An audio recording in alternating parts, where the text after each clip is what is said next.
Firstly, what are your reflections on one of Australia's most high-profile criminal trials and eventual acquittals?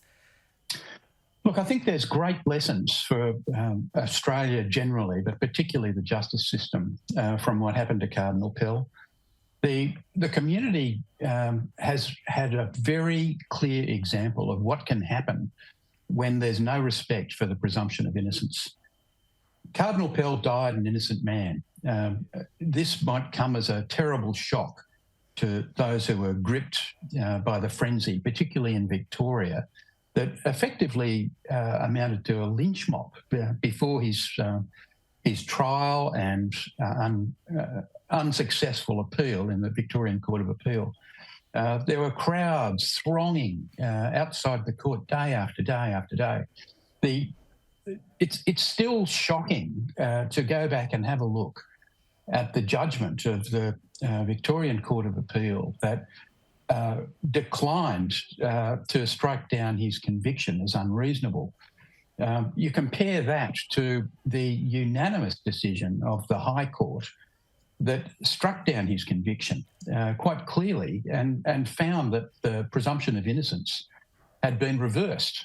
Now, that's the golden thread that should run through all parts of the legal system, and it didn't apply in Victoria.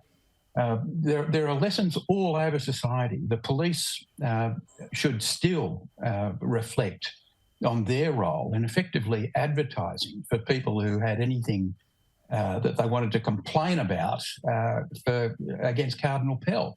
I mean, that's not how police force and the justice system are supposed to operate. The fact that an old, sick man spent a long time in prison and was eventually shown by the highest court in the land to be innocent, it ranks up there with Lindy Chamberlain as one of the greatest miscarriages of justice we've ever seen in this country. And we really do need to focus on the fundamental principles that were discarded in this case and which led to this appalling outcome. This can't be allowed to happen again. What are the criminal implications for Australia's justice system? Well, I think the clear lesson, and it's not just the Pell case, but you've got to remember, think about the same thing in the Brittany Higgins case. This is the risk of high-profile matters, particularly very emotional matters, being decided or presented to a jury after massive prejudicial pre-trial publicity. In New South Wales, there's long been a system where judges have the option of ordering a judge-alone trial to avoid the risk of a jury that's been irretrievably biased by massive publicity before the case has been argued out in court. That helps explain the Cardinal's original conviction. It doesn't explain the failure of his appeal in the Victorian Court of Appeal. We should give thanks that the High Court, this is the benefit of a federation, that you've got a High Court sitting above the state jurisdictions, able to correct errors when they come along. And I just hope this sort of error doesn't come along again. But it's the presumption of innocence, how to protect the right to a fair trial.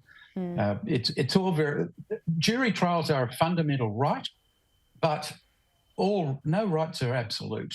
And if it conflicts with the right to a fair trial, to have guilt or innocence decided by an impartial decision maker, well, I think I agree with the New South Wales system.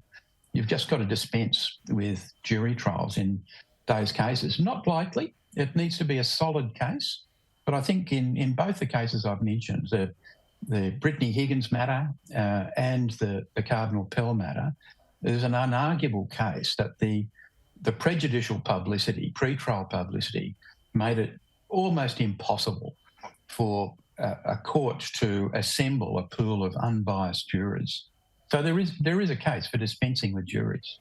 Cardinal George Pell moved to Italy after he was acquitted in 2020. Do you think that was driven by the way this case was handled?